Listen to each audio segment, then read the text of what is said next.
Class 7th, Chapter 4, Activity 4.4. Take some water in a beaker or a mug. Dip the thermometer in water so that the bulb is immersed in water but does not touch the bottom on the sides of the container. Hold the thermometer vertically. Observe the movement of mercury in the thermometer. Wait till the mercury threads become steady.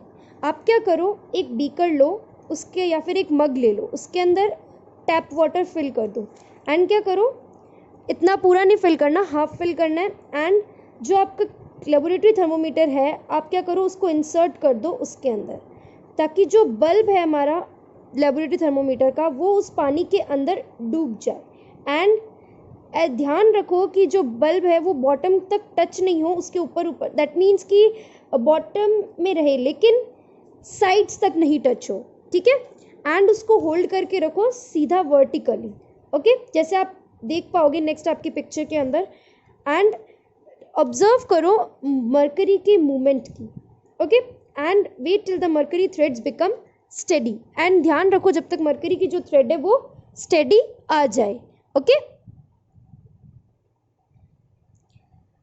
Note the reading. This is the temperature of water at that time. Compare the temperature of water recorded by each student in the class. Are there any variations in the readings? Discuss the possible reasons. Let us try to answer this question.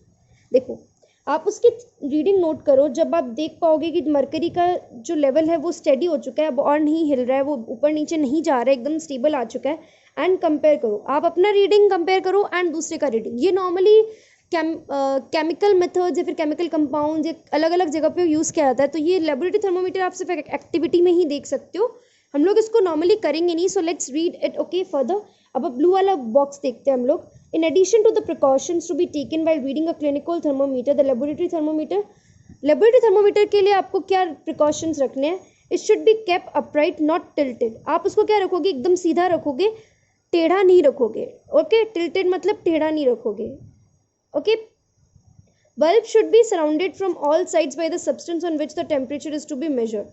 And जो bulb है उसके आसपास वो particular substance होना चाहिए, अगर पानी है तो पानी होना चाहिए, या फिर कोई जूस है जूस होना चाहिए, गर्म पानी है, जो भी है चीज़ आपने यूज़ की है वो उसके आसपास ज़रूर होनी चाहिए उस बल्ब के। And the bulb should not touch the surface of the container. And जो आपका बल्ब है वो कंटेनर के नीचे तक नहीं टच होना चाहिए, ठीक है। दैट मीन्स आपको पानी जहाँ तक है उसके ऊपर ऊपर तक ही आपको रखना है, एकदम बॉटम तक चला जाएगा लेकिन उसको बीकर तक या फिर मग तक टच नहीं करना है, ओके। ये तो हम लोगों ने इसके बारे में पढ़ लिया है, ठीक है। नेक्स्ट हम लोग पढ़ेंगे एक्टिविटी 4.5। अब इस क्वेश्चन जो हमारे ऊपर आ रहा था कि रीडिंग कैसे पता चलेगी, अलग अलग कैसे आ रही है, उसके बारे में हम लोग स्टडी करते हैं।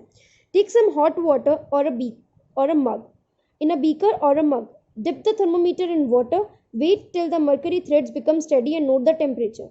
अब आप क्या करो, गर्म पानी लो एक बीकर या फिर एक मग के अंदर एंड थर्मोमीटर उसके अंदर डिप करके रखो, ठीक है। एंड वेट करो जब तक मर्करी की थ्रेड क्या हो जाए, एक स्टेडी पोजिशन के अंदर आ जाए, रुक जाए, एंड फिर उस टेम्परेचर को नोट डाउन करो। Now take out the thermometer from the water. अब क्या करो, थर्मोमीटर को पानी से बाहर निकाल लो। Observe carefully what happens now. आपने उस टाइम टेम्परेचर देखा जब वो उस बीकर के अंदर था, अब आपने बाहर निकाल दिया तब आप टेम्परेचर देखो तो आप देखोगे कि क्या होता है। Let's C, observe carefully what happens now. Did you notice that as soon as you take out the thermometer out of the water, the level of mercury begins to fall? This means that the temperature must be read while the thermometer is in water. अगर आप देखोगे तो आप ये देख पाओगे कि जो थर्मोमीटर की रीडिंग जब उस बीकर के अंदर थी, जब वो पानी था उसमें एंड बीकर में हमने डाल रखी थी तब अलग थी, एंड जैसे ही हमने बाहर निकाली तो थर्मोमीटर की रीडिंग के अंदर कुछ चेंज आ गया, वो या तो क्या हो गई, उसका लेवल धीरे धीरे गिरने लग गया। तो ये इससे ये पता चलता है हमें कि जब हम थर्मोमीटर की रीडिंग पढ़ते हैं किसी भी सब्सटेंस के लिए या फिर किसी भी लिक्विड कंपोनेंट के लिए, तो हमें उस चीज़ के अंदर जब इमर्ज होता है तभी हमें उसकी रीडिंग नोट डाउन करनी चाहिए, ना कि बाहर निकालने के बाद में। बाहर निकालने के बाद में उसके अंदर थोड़ा सा उसका लेवल क्या हो जाता है, फॉल हो जाता है। And you may recall this while taking your own temperature, you have to take the thermometer out of your mouth to note the reading. Can you then use that laboratory thermometer to measure your body temperature? Obviously it is not convenient to use a laboratory thermometer for this purpose.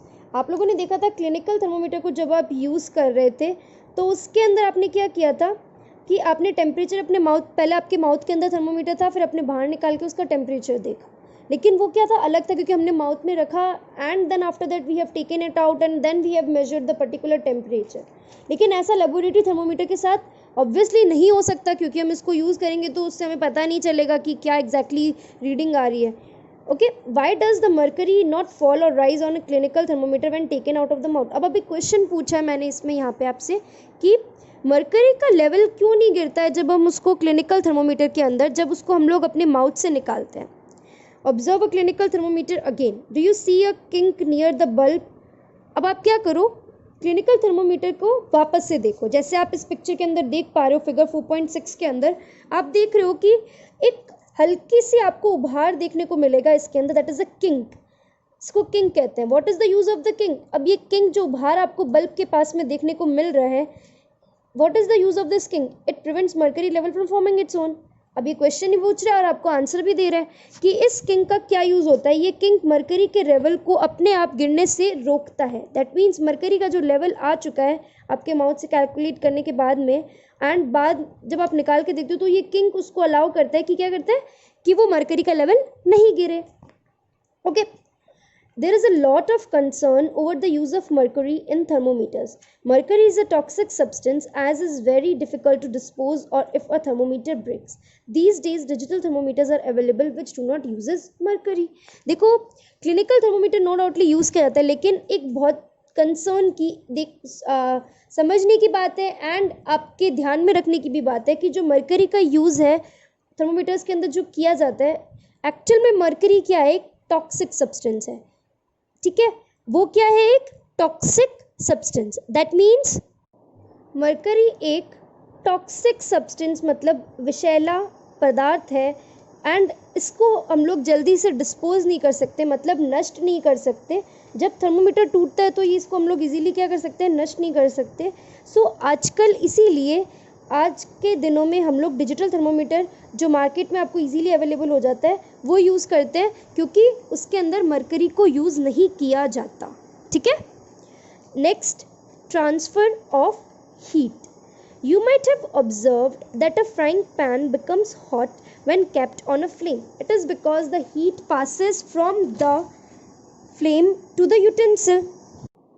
When the pan is removed from the fire, it slowly cools down.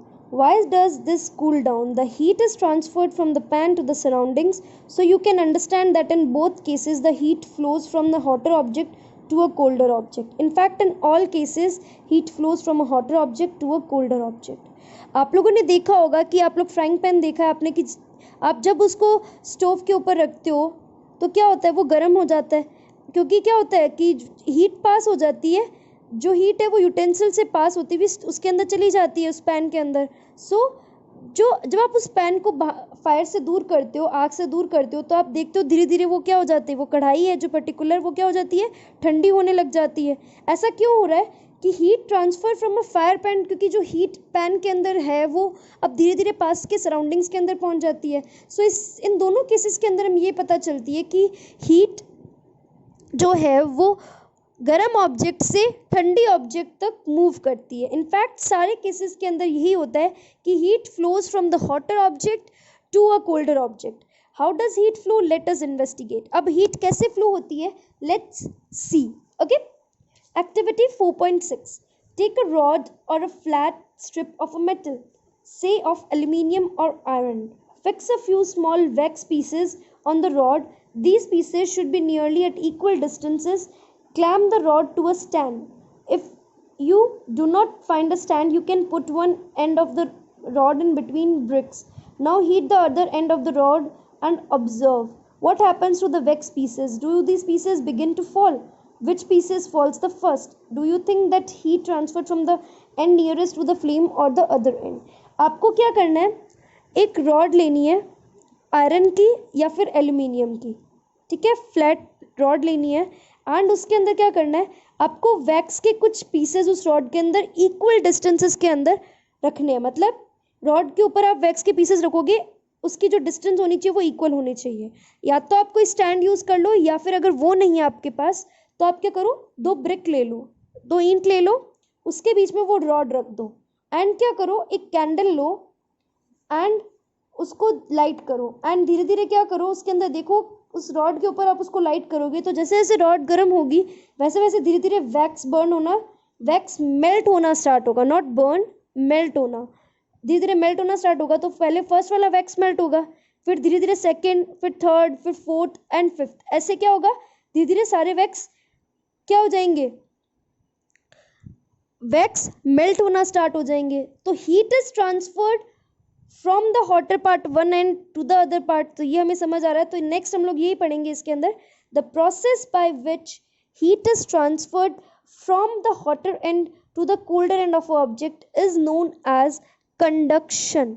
वो प्रक्रिया जिसके द्वारा heat, मतलब heat is transferred, heat एक hotter end से, एक गर्म and से दूसरे वाले कोल्डर एंड तक जब जाती है, तो ये जो कंडक्शन है, ये जो जाने की जो प्रक्रिया है, इसी को ही हम लोग क्या कहते हैं, कंडक्शन कहते हैं। ठीक है। In solids generally the heat is transferred by the process of conduction. सारे सॉलिड्स के अंदर नॉर्मली जो हीट ट्रांसफर होती है वो कंडक्शन प्रोसेस के द्वारा ही होती है। Do all substances conduct heat easily? क्या सारे सब्सटेंसेस हीट कंडक्ट कर लेते हैं? You might have observe that the metallic pan for cooking has a plastic or wooden handle. Can you lift a hot pan by holding it from the handle without getting hurt? आप लोगों ने देखा होगा कि जो metallic pan है उसका जो हैंडल होता है वो प्लास्टिक होता है, ठीक है, या फिर वुडन का बना होता है, जिससे आप क्या कर सकते हो, हॉट जो पैन है उसको होल्ड करके रख सकते हो without getting hurt. Okay, so next के अंदर हम लोग एक्टिविटी पढ़ेंगे, activity 4.7 in the next video.